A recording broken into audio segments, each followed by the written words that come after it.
Hello students, welcome back to dear class. आप लोगों का स्वागत है डियर क्लास में। कल हम लोग ग्राफ के दो टॉपिक हमने क्लियर कर लिया था। एक हमारा बार ग्राफ और पाई ग्राफ हो गया था। दो चीज़ आपको रह गई थी, हिस्टोग्राम और लाइन ग्राफ के बारे में बताने का। देखो ऐसे तो ये कुछ भी नहीं है, लेकिन आपको ये 9th और 10th दोनों में ज़रूरत पड़ने वाली है, तो मैं सजेस्ट करूँगा बढ़िया से थोड़ा देख लो, बहुत काम आएगी आपके। ठीक है, दो चीज़ें हैं। सबसे पहले हम हिस्टोग्राम की बात करते हैं। जैसे हमने बार ग्राफ बताया था, तो बार ग्राफ में क्या था, जो हम रेक्टेंगल बना रहे थे ना, जैसे सपोज कर लो कि ये हमने एक ये बनाया बार ग्राफ। तो बार ग्राफ में हमारा क्या होता है ना, सारा रेक्टेंगल क्या हो रहा था, सेपरेटली हो रहा था, सेपरेट हो रहे थे, एक के साथ दूसरा कोई लिंक नहीं था। देख रहे हो बीच में यहाँ पर डिस्टेंस आ रही है, देख रहे हो ये बीच में डिस्टेंस आ रही है, यहाँ पर ये बीच में डिस्टेंस आ रही है। ठीक है, लेकिन जो हिस्टोग्राम होता है ना, हिस्टोग्राम कंटिन्यू होता है और हिस्टोग्राम का डाटा ऐसा होता है। अब इस डाटा में क्या बता रहा है, इस डाटा में बताता है 6 ऐसे बच्चे हैं जिनका वजन 10 से 20 किलो के बीच में आ रहा है। 5 ऐसे बच्चे हैं जिनकी वेट 20 से 30 किलो के बीच में है। 7 ऐसे बच्चे हैं जिनकी वेट 30 से 40 किलो के बीच है। 4 ऐसे बच्चे हैं जिनकी वेट 40 से 50 किलो के बीच में है। ठीक है, ये एक डाटा हमारे पास दिया हुआ है, ये वेट इन केजी दिया हुआ है और ये नंबर ऑफ बॉयज दिया हुआ है। ठीक है, अब इस डाटा को हमें हिस्टोग्राम में इसको रिप्रेजेंट करना है कि हम इसको हिस्टोग्राम में कैसे रिप्रेजेंट करें। तो इसके लिए आपको क्या करना है, जैसे मैंने बताया है, ये जो आपका नंबर होता है ना, इस वाले नंबर को आप स्केल तैयार कर लो और इस वाले नंबर का भी स्केल तैयार होगा। उसमें क्या था, बार ग्राफ में क्या था, आपका एक ही स्केल बन रहा था। डिफरेंसेस देखते जाओ दोनों में क्या क्या है, मैं साथ के साथ डिफरेंसेस आपको बताते जाऊँगा। बार ग्राफ में क्या था, आप एक ही स्केल बना रहे थे, यहाँ पर आपको 2 स्केल बनाना है। ठीक है, दोनों डाटा दिया हुआ है तो इसलिए दोनों स्केल बनेगी। एक स्केल को हम इधर लेंगे और एक स्केल को हम इधर लेंगे। ये दोनों के दोनों स्केल आपको अपने सुविधा के हिसाब से, जैसा आपका क्वेश्चन रहेगा उसके अकॉर्डिंग आपको अपना स्केल लेना है। हमारा देखो यहाँ पर क्या है, 10 से 20, 20 से 30, 30 से 40, 40 से 50, ऐसा हमारा यहाँ पर दिया हुआ है। अब ये क्या है, इसके हमें मैक्सिमम नंबर कितना है, 50 है तो मैंने 60 तक ले लिया है। ठीक है, यहाँ पर देखो कि इधर का स्केल हमारा मैक्सिमम नंबर 7 है तो मैंने 7 तक का ही नंबर लिया है। तो आपको यहाँ पर जैसा आपका डाटा रहेगा उसके अकॉर्डिंग आपको स्केल ले लेना है। तो ये तो बहुत ही आसान है, आप कर लोगे, पता है हमें कि ये आ जाएगी। इसके बाद सबसे पहला देखो यहाँ पर डाटा हमारा 10 से 20 का बता रहा है। ये यहाँ पर देख रहे हो, ये 10 से 20, ये आपका 10 to 20 है। ठीक है, इसका क्या होगा ना, सीधा आपको रेक्टेंगल बना देना है। मैंने यहाँ पर रेक्टेंगल बनाया नहीं है। ठीक है, आपको सीधा क्या करना है, रेक्टेंगल बना देना। 10 से 20 का कितना है डाटा, आपका 6 है। तो आपका 6 कहाँ पर है, ये 6 यहाँ है। ठीक है, अब 6 यहाँ है तो फिर हम क्या करेंगे, इसको इसके साथ ऐसा जोड़ लेंगे हम। ये हमने इसके साथ इसको जोड़ लिया। इसके बाद नेक्स्ट आपका क्या है, 20 से 30। देखो यहाँ 20 है और यहाँ 30 है, इसका नंबर कितना है, 5 है। तो जस्ट इससे बिल्कुल कनेक्ट करके, इससे मिला करके आपको लेना है। ये हमने ले लिया। अब इसके बाद कहाँ जाना है, आपको 30 पे जाना है। तो इसको 30 पे सीधा सीधा रेक्टेंगल ड्रॉ कर लेनी है। ये हमने ले लिया इसको। ठीक है, इसके साथ इसको कनेक्ट कर दिया। नेक्स्ट आपका कितना है, 30 से 40। ये रहा हमारा 30 से 40 का। इसका कितना है, 30 से 40 का 7 है। तो आपको क्या करना है, ये 7 तक इस लाइन को, इस वाले लाइन को ऊपर तक लेकर जाना है। 7 हमारा यहाँ है तो यहाँ तक इसको आप लेकर जाओ, इसको इसके साथ मिला लो। ये मिला लेना है, 7 के पास इसको लेकर जाओ और इसको वापस आपको जहाँ 30 to 40 है इसके साथ इसको आपको मिला देना है। तो आपको डिफरेंस यहाँ पर साफ दिख रहा होगा कि डिफरेंस क्या है। उसमें क्या थी, एक बीच में गैप हो रहा था, लेकिन इसमें हमारा क्या है, गैप नहीं है, एक के साथ दूसरा कनेक्ट है। वो यहाँ पर आपको दिख रहा होगा। देखो 10 से 20 है, इसको क्लास इंटरवल बोला जाता है। ठीक है, अभी 10 से 20 है और यहाँ पर 20 से फिर स्टार्ट हो जाता है, तो 20 से 30 है। ये देखो 30 पे एंड हो रहा है, ये 30 से स्टार्ट हो रहा है। इसको लोअर लिमिट बोलते हैं, इसको अपर लिमिट बोलते हैं। ये सब सारी चीज़ें आप ना एक्सरसाइज चैप्टर 14 में आप स्टैटिस्टिक्स में ये सब चीज़ें आप पढ़ोगे। यहाँ पर मैं मोटा मोटे तौर पे थोड़ा सा बता रहा हूँ कि हिस्टोग्राम किस तरह का होता है। ठीक है, इसके बाद आपका है 40 से 50। तो 40 से 50 का देखो कितना है, 4 है। यहाँ पर क्या करना है, 4 के पास आपको लेके जाना है, यहाँ 4 के पास में, और आपको 40 to 50 वाले में ऐसे करके इसको मिला देना है। ये जी हमारा हिस्टोग्राम बन के तैयार हो गया। ये वाला जो है आपका, ये 6 है तो ये हमने 6 लिख लिया। ये 5 है, हमने 5 लिखा। ये 7 है, ये 7 लिखा। और ये 4 है, ये हमने 4 लिख दिया। तो इस तरह का जो होता है इसको हम बोलते हैं हिस्टोग्राम। ठीक है, और आपको कुछ करना नहीं है इसमें। इसी तरह का हम एक ग्राफिकल रिप्रेजेंटेशन करते हैं। इस तरह का जो ग्राफ होता है इसी को बोला जाता है हिस्टोग्राम। ठीक है, नेक्स्ट है हमारा लाइन ग्राफ।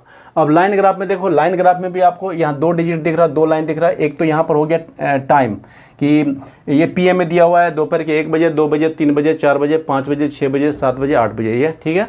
यहाँ पर आपका टेम्परेचर है, ये देखो 10 degree, 12 degree, 14 degree, 16 degree, 18 degree, 15 degree, 12 degree, 10 degree, ये टेम्परेचर इन डिग्री दिया हुआ और ये टाइम दिया हुआ है। ठीक है, अब इस वाले डाटा को हमें यहाँ पर ग्राफ में रिप्रेजेंट करना है इन लाइन ग्राफ में। ठीक है, इन लाइन ग्राफ में इसको रिप्रेजेंट करना है। तो देखो कैसे, एक स्केल हमने इधर लिया, एक स्केल हमने इधर लिया है। ये वाली जो स्केल है ना, इस स्केल को इधर लेना और ये वाला स्केल को इधर लेना है। इसमें भी ऐसे हुआ था, देखो इसमें क्या था, ये वाली स्केल जो थी इसको हमने इधर लिया था, नीचे वाला जो था इसको हमने इधर लिया था। इसमें भी सेम है, जैसे ये वाला है नीचे वाला, इसको हमने इधर स्केल लिया और इसको इधर लिया। तो स्केल आपको अपने डाटा के अकॉर्डिंग तैयार कर लेना है, ये मैंने बना लिया है पहले से ही।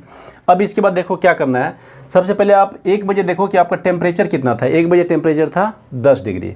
तो सबसे पहले टाइम देखो, 1 बजे कहाँ है, यहाँ है, और 10 डिग्री कहाँ है, यहाँ है। तो ये हम क्या पॉइंट यहाँ पर एक डॉट बना लेंगे, ऐसा आपको एक डॉट बना लेना है। ये बना लिया हमने।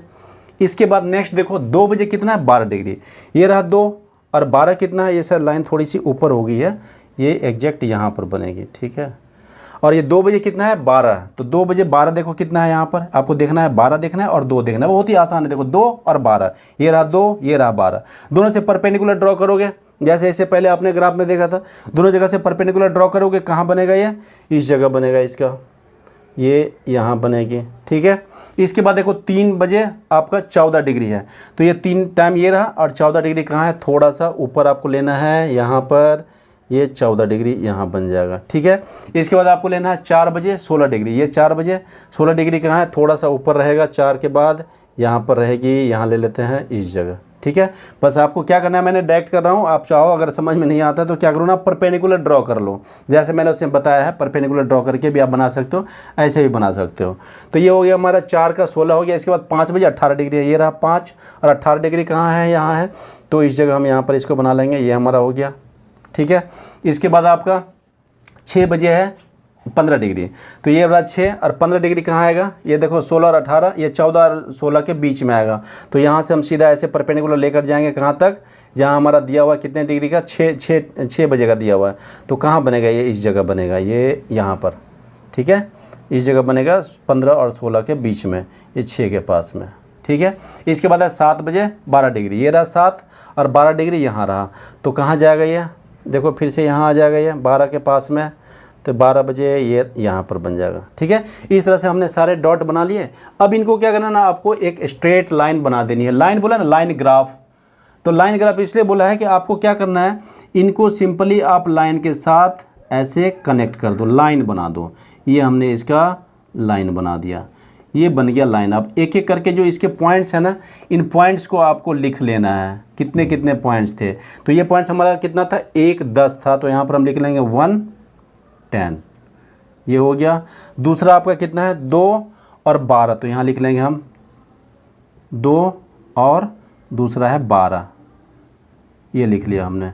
तीसरा आपका कितना था, 3 और 14, यहाँ लिख लेंगे हम 3 लिखा, और दूसरा है ये 14।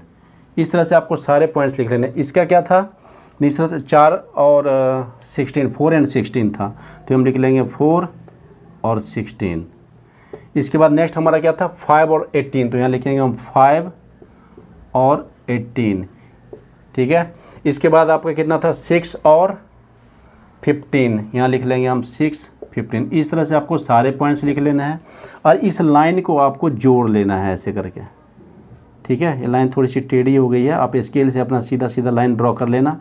एक पॉइंट यहाँ हो गया, यहाँ से फिर इसको मिला देना है, फिर यहाँ से ये इसको मिला देना है। ये अलग अलग पॉइंट्स हैं। लास्ट वाला पॉइंट हमारा कितना, 7 और 12 है, तो यहाँ लिख लेंगे हम 7 और 12। लास्ट वाली लाइन मैंने बनाई नहीं, लास्ट वाला ये वाला मैंने छोड़ दिया।